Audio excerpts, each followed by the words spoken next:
The following edition of Connecticut Valley Views is made possible by Windsor Federal Savings, with offices in Windsor, Bloomfield, Granby, and East Windsor. Neighbors helping neighbors since 1936.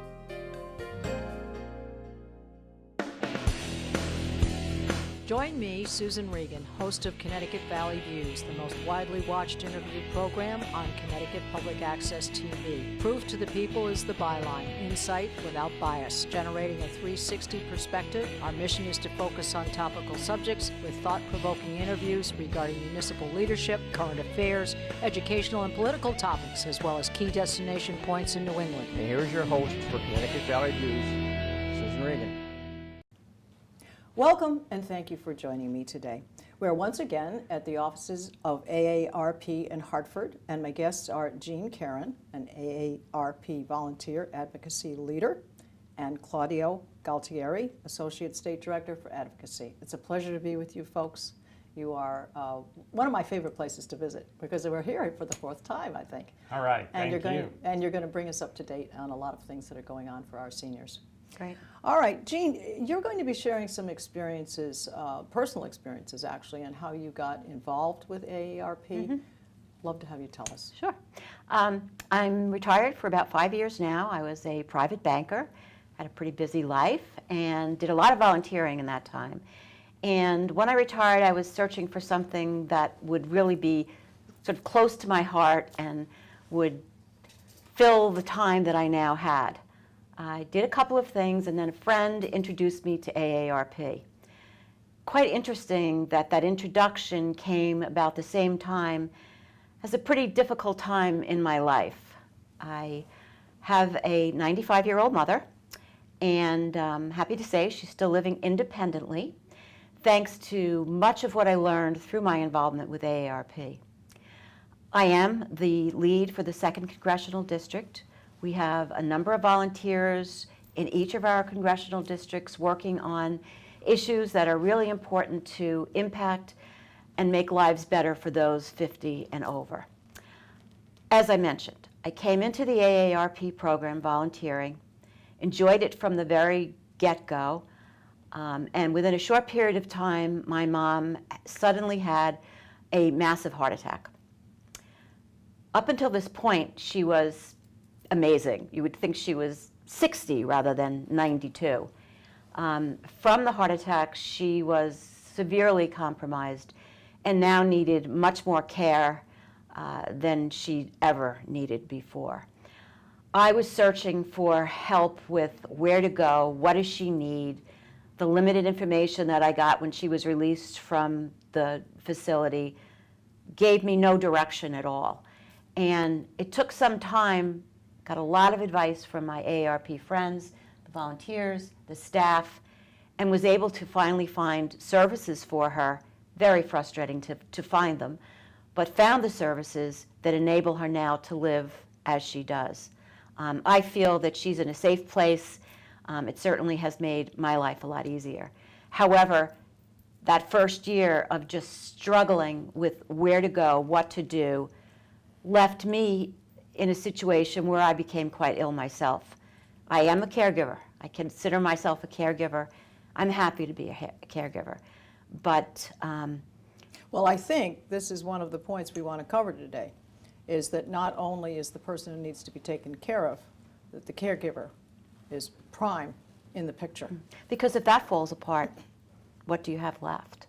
Well, that brings us now, Claudio, to, and you folks work hand in hand, and you were explaining to me before we started our interview that how important it is for you, Claudio, when you are bringing forth some legislative efforts on behalf of our senior citizens, and that Jean can actually bring her story, her personal experience, and a very strong voice, because not only did you realize how quickly all of the picture can change, but then you realize how quickly it can change for you personally if you don't get some of these legislative movements going forward. Now, Claudio, you're going to be giving some details to us on PPI, correct? Yeah, exactly. So PPI is AARP's Public Policy Institute, and every time when we take on a major issue, one of the things we like to do is make sure that the research and the policy ideas behind the solutions we're pushing are well thought out and documented. and AARP has found that people like Jean are not alone. In Connecticut, we have about 711,000 family members that step up to the plate to provide care for their loved one so that their loved ones don't end up in an institution, that they continue to live independently and with dignity in their own homes. And let me just say this point, because this is critical, and I want our viewers to know this, that as far as the costs go, if you can keep the person in their own home, that actually costs the state less. Is that correct? Absolutely, a fraction of the cost to serve people in the community. But it's not even just about cost. It's also about quality of life, Of right? course. Think about it. It's a social supports that someone has built a lifetime in a community, going to the specific church, being involved in civic activities. All of that is what keeps them vibrant, keeps them connected, and keeps them having a meaningful experience in their own town. And that's something that we really want to relish. What we don't want to happen is for a home to just become a nursing home for one person. Right. Sure. So we love the engagement that the people get and their involvement with their community. But PPI actually did a report in 2012 to document the changing role of family caregivers. A lot of us think of an informal role for family caregivers. Yeah, they're unpaid. Yeah. I mean, they're unpaid, and yet you Stopping would be in home. and checking in on Right. mom or dad or a next door neighbor preparing a meal, maybe doing grocery shopping. We all knew that was part of the picture, but what we didn't realize, and we were surprised by, the PPI study, Home Alone was the name of the report, is that the role had evolved to such a degree where about half of family caregivers were taking on complex medical and nursing tasks. They were dressing wounds, doing medication administration, injection therapies, preparing specialized meals, and that's a role that requires a little bit more support. You almost, I mean, basically, one would think you need certification for some of this stuff, because people could accuse you of, you gave them this injection and look what happened and so forth. So you really need instruction, And there's also formal instruction. you need guidance, you need instruction, but also this comes from a place of love from the caregiver. So oftentimes, if they don't have instruction on how to do it properly, they're second guessing themselves and adding even more Guilt. anxiety. There's a to guilt. themselves. Yeah, Am I absolutely. hurting my loved one? Am I Right. doing this right?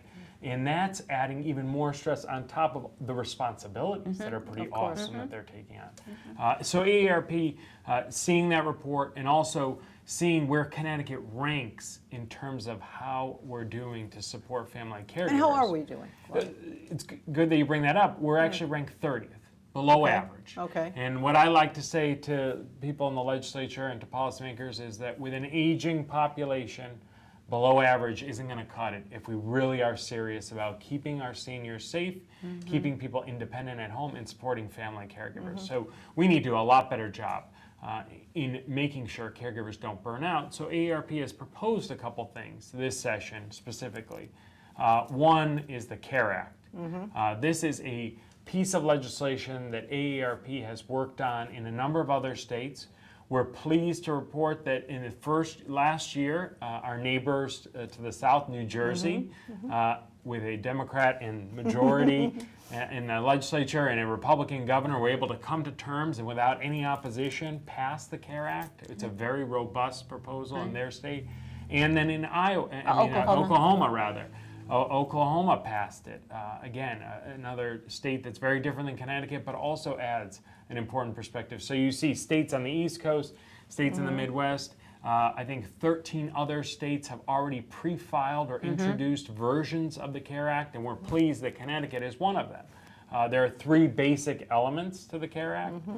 One is that when someone goes into a hospital, they should have an opportunity to designate the name and contact information for a family caregiver if they have one. Completely voluntary, but if they have someone in their family who's involved in their care and that they want to be part of that care planning, they should have an opportunity to designate that when they go into the hospital. Two, if there is a designated caregiver, just inform the caregiver before there's a discharge. There's enough in a caregiver's life that can't be They don't controlled. need to be second guessing Yeah. or Right, following right. up all the And time. if there's certainly. one thing that we can kind of prepare them for, so that they know that, oh, on my way home from work, before I go pick up mom or dad from the hospital, I need to get this prescription, I need to make sure this is in place, I need to make sure that the home health aid's coming when they're coming. So anything we can do to kind of make sure the family caregiver is informed ahead of time before a discharge from a hospital would be incredibly helpful. And then the last piece is to set up a framework to do exactly what you mentioned earlier, is to provide some plain language instruction and guidance if there's going to be medical tasks required by that caregiver at home. Yeah, and what I want to interject here is I think it's important, but particularly about that part, the medication and the caregiving here. We're going to be rather candid about this. In the legislature, when you're passing these things, you need to make sure that you have streamlined some of the efforts of getting this legislation and these acts that you'd like to change and bring forward. But you need to be careful that there are some people out there who truly want to take care of their loved ones, and there are other people who have other clandestine methods in their madness. And I think there is something to watch there. Isn't there a fine line with too much power to someone perhaps doesn't have the older person's benefits in mind? Well, and that's why the CARE Act is written with very particular attention I think that that's it's an important. individual's choice. So Yes. if the individual doesn't want to designate a family Yes. member, or they think that there's not one person And I think that's who's key. Right. key that they Right. trust to bring Right. in, it's completely voluntary. This is not a blanket purchase order. No. Exactly, and Right. people know that when they do that, then there'll be some HIPAA requirements that Right. have to trigger to make sure that privacy is protected. all of this all would be that is explained, kind of yeah. already in place because we're fortunate enough to have 2 states go before us, and New Jersey's a very good model for us to work off of. But to the other point is just understanding that sometimes in hearing all that's involved in seeing the discharge plan, a caregiver can also digest how much can I do and how much do I need formal supports for. Support. So having the recognition, formalizing what's required, what's needed in the discharge plan, and what that task looks like. Yeah. Now, Is I wanted to important. give a website here because I think this is part of I Heart Caregivers. I think this is an important Yeah, one, it's a great website. Get a lot of information. People post their stories. I posted my story on there about my mom. And you can just look for it under I Yeah, Heart just Caregivers. Google I Heart Caregivers, and you might say the AARP site. It's really terrific. And I just want to speak to the CARE Act myself. As I'm listening to Claudio explain it, and I've explained it several times myself to legislators and my team, et cetera, and I'm hearkening back to when Mom left the facility. And one of the things he just said really struck me. Once you know the date of discharge, you can begin to formulate some sort of a plan. We got a call the day before. Yeah, That's it. yeah. And Timing one is- piece of paper, timing's take critical. these meds and see your primary care physician. And then it took almost a year for me to really figure out what was necessary, where can I look, what You services have to are hit the ground available. running, and you need some support to do that. And that's, so it's just overwhelming, going Yes. through all the things that you go through when someone is so terribly ill. And I think the other thing to mention here too is that people need to be, they're going to be living longer, they're living smarter, they need to have this peer-to-peer outreach to prepare individuals in their 40s and 50s and 60s for all of life's calamities, which can happen sooner than one thinks. And I think, as we approach a difficult budget year and we're working through that process now, it's important to also see how things like the CARE Act and supporting family caregivers, unpaid family caregivers, they're really the front line and the backbone of our long-term care system. Without the support that they provide our system, we're going to be in a much more difficult spot to try to provide high-quality care for our seniors as they age. So I think this is a very smart policy, the CARE Act, because it'll hopefully help to reduce hospital readmissions. We're all trying to, all states are trying to kind of combat, and hospitals are trying to work to minimize unnecessary hospital readmissions. Because you're going one step forward and 2 steps back. Exactly. Right. And so think about when's the best time to support someone is when they're most vulnerable. And when you're leaving a hospital and you're still in that recovery mode, that's when you want to stabilize the caregiver, the surroundings, the environment of that individual to make sure they can recoup fully. You need to maintain rather than have And to it also, reinvent. it impacts the person being cared for too. I'm sure that I came across as being, Well, they begin to feel guilty. Yeah. Oh, I brought Yeah, more stress yeah, on you. You yeah. have to do the. Oh, yeah, yeah. It creates a lot of emotional stress that you don't need, because I think stress is part of what brings on all of these things, really at the base of everything. And as a former banker, I like to also bring in the fact that, as Claudio said, non-paid caregivers we estimate to be about $5.8 billion. So it's something to Well, think you know, about. and when we're talking about this, I've got some statistics here that were given to me. Nearly 50% of family caregivers perform complicated medical nursing tasks, and that is probably without help at this point, and medication management. Most do not receive training.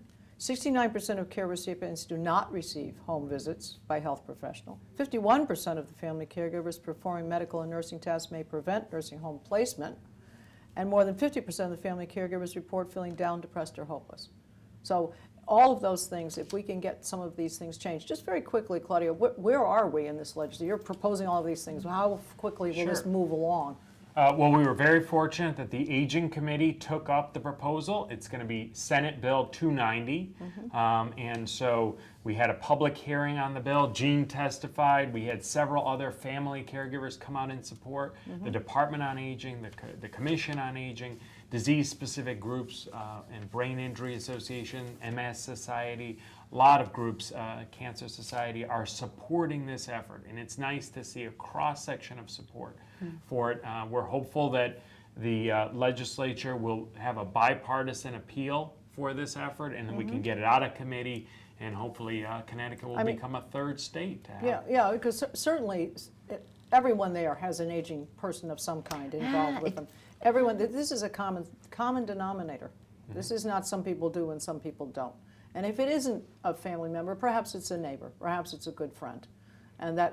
So I think there's a vested interest by everybody. Let's forget the political part. Let's just get this done. Well, we like to say there's certain groups of people in life, ones that need a caregiver, ones that were a caregiver, ones that are a caregiver, and ones that will be a caregiver. That's true. And that kind of covers all of us. If you think about it from one perspective, the issue of caregiving and family support is something that's going to I'm going to take it one step further. I think that even when you're at a younger age and you have sisters and brothers and so forth, and you have whatever family or friend or neighbor or whatever it is that's around you, you know that at some point you may need help yourself. And you may want to start to designate who you think that person may be. And you know, it's so funny you bring that up, because we have an intern who's working with us this semester just trying to get a sense of the policy and learning how the legislative process works. And in interviewing and discussing and connecting with family caregivers, he felt so compelled that he said, can I testify? Yeah. Can I say that as a young person, not having to deal with this now, but now knowing what's coming down the pipe, I think it's a great idea. And it was just such a different, unique perspective. It's buying that he yourself a life spontaneously- insurance policy so that you're covered when you get there. It's great because he interviewed me and we went down that road suddenly. He said, you know, wait a minute, I'm an only child. There's just my mom. He said, you're making me think.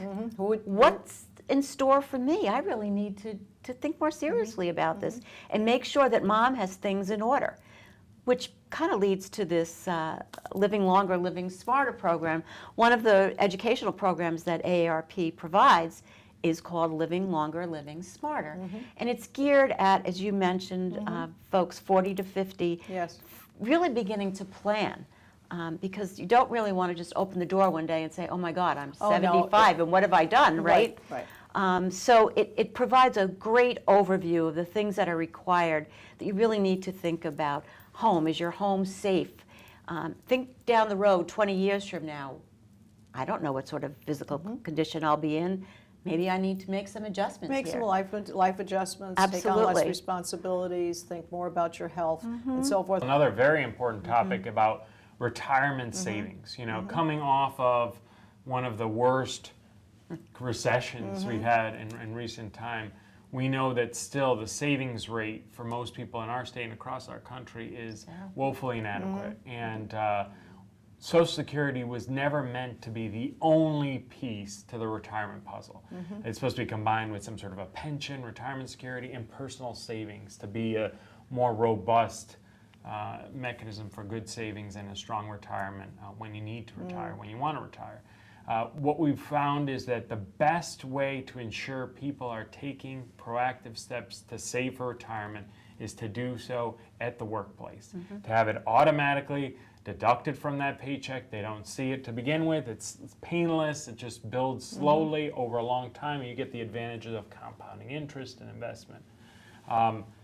So one of the proposals that we worked on last year was to create this retirement security board that's looking at how can we make it feasible and implement a program where if there's an employer that doesn't offer an employee savings vehicle, that they would be auto-enrolled in a safe retirement vehicle. It wouldn't require any additional cost or a match by the employer. It's just an auto opt-in for the employee to save a little bit of their paycheck every week or bi-weekly if they get paid, and just put it into retirement. So, the report. Oh, go ahead. Sorry. That's okay. No, and the real story is, if you offer it, they will take advantage of it. If you have nothing to offer, folks aren't running to the bank to open up retirement plans. No, but the a lot of workplace times is the really initiative is not there. where it begins. And I know from firsthand experience, when my first few jobs out of college, I would put it aside with Yeah. all the intention. At the end of the year, I was going to combine this Got to pot go of in a money. lockbox, Claudio. And it often went to beer and pizza money, and I never made it to that IRA. But so I'm thankful now to be at working for AARP, where we take retirement seriously, and we do have. Well, let's just quickly talk about one more thing. There's also Fraud Watch Network, okay, arming the public with resources and tools to detect and fight fraud and identity, stealing of identity. Is there something to say to that, Jean? There's so much that we can't fit into this interview today, Yes. but AARP offers so much to individuals, and we're, as volunteers, are trained in many of the programs that we offer, and we go out into the communities and educate people. And Well, you're a wonderful example, because you're not only telling your personal story, but you are such a voice for the people out there. And really, hopefully, what we'll get out of this is that some of our viewers might be interested in becoming volunteers. that would or be are, great. To speak up. That would be great. But have you had any experiences where you felt that you had to protect your mother against the fraud or identity? Definitely. Has it come up? Since I've taken over all of her responsibility, the mail all comes to me. But in the beginning, before I did that, she was ready to write checks to anything that looked like it was real, donate to. So-and-so, and most sure. of them, when I put them, got them back in and started to look through them, majority of them really were scams. Really? So they Did you really. get phone calls or anything? Well, I get phone calls because at my age now, I think that they target us for sure. Right. Get the most frightening phone calls that you Tell really us think about are. it. So, like what? Well, I got one where they were going to issue a warrant for my arrest because I hadn't paid my taxes, which, as a retired banker, and my husband was a banker, we are so detail-oriented when it comes to anything to do with finance. We would never be 10 cents late Compromised. on anything, Right, right. But it was a frightening call for someone who does everything It's the that they're person who supposed usually to. does the right things who gets the most, most alarmed. And just the whole thing about getting a better rate on a utility, which is another piece that we work really hard here at AARP, making sure that people aren't scammed on some of the utility company, these third-party utility companies that are out there Because there are selling a a lot of times there reduced are rate. options. Yes. So, it's just a great experience to be able to learn all of this and then bring it back to our communities. Well, the important thing, I think, what I'd like to say to our viewers is that there are a cornucopia of challenges and ongoing issues, ongoing problems that need to be solved. There are some very good things that are out there for people to gather and gain, but the big picture is that AARP is the total umbrella over all of this. So you folks are representing the people out there and the seniors and their families, and you are actually making these things happen. You are identifying the problems.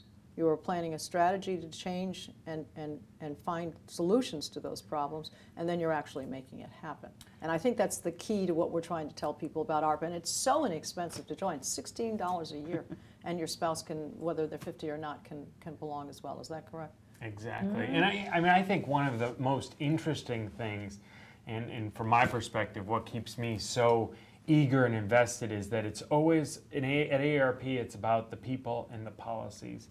And it's not about partisan politics. So we're one of the few organizations that doesn't have a partisan agenda. When we go to the Capitol, we'll work with Democrats, Republicans, Independents, Greens, whatever party and political persuasion you have, because the issues resolve to cutting across all parties. Aging issues are parties, all parties have a part to Certainly. play in terms of making sure that our seniors are well protected and that we're aging with dignity and comfort. So one of our roles as advocates is that we all meet regularly with the legislators from our town. And we bring forward the focus areas that we are looking at in that particular year. And I have to say this year, especially as I'm meeting with legislators, I've met with 5 already and I've got a number lined up, the CARE Act is so well received from all sides, no matter what, as Claudio said. I mean, it's something that hits people today and will hit most people tomorrow. Oh, it definitely. So it's key. It's not selective. It's not a selective thing. We will all at some point get caught up in the mainstream of this thing, and if these are solutions to do it. Are there any points we haven't covered you'd just quickly like to bring forth that we haven't covered, because we want to give the website? Anything you feel that we need to touch on and re-emphasize? I think the caregiver is a big part of it. The caregiver is absolutely huge. Some of the other things that AARP has been doing too is that we've been trying to go more local recently. So a lot of people may know us from commercials and national savings and different programs that we have. One of the things that we've been experimenting with the last few years is to have local discounts, local offerings. So we'll have events in the district. Right, you do. So I really hope that your viewers will check out our website. Yes. And yes. check out upcoming events. I mean, we have everything from scam jams, we have shred events where you can shred all your personal information so that your identity doesn't get stolen. Right. We'll do movie screenings, free events where we do cocktail hours and caregiver sessions. So definitely check it out as a resource, a one-stop resource if you have questions. Well, I think it's well. So I'm going to give the website. It's www.aarp.org. And I really encourage you folks that you really need to take a look at this. This is a wonderful thing for you, your family as an individual, and as part of the community. I also want to tell you that you can see all of our programs, see us on Facebook, and all of our programs on our website at www.ctvalleyviews.com. And one other thing I'd like to mention is we have a new publication, online publication, which is the CT Web, and that is www.ctvv.ev. And that is somewhere where you're going to get some information, and I want to bring to you a specific thing I'd like you to look at. We've been speaking about seniors, and nothing ages one more than war. And we are asking you, our viewers, to donate to our track chair fund to give one of these life-extending vehicles to one of our Connecticut veterans. Please donate now and see the track chair fund on our CT Web online publication. So I'd like to thank both of my guests for their time. It's been Thanks a pleasure. so much. So Thank is you a so pleasure. much, Thank you. Jean. All right. And I thank you for joining me in bringing proof to the people.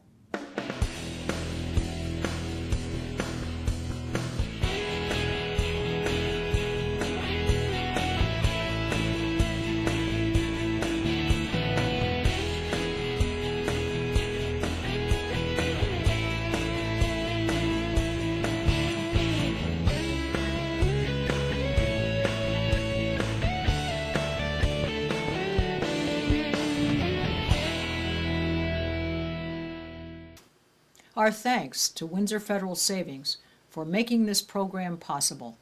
Neighbors helping neighbors since 1936.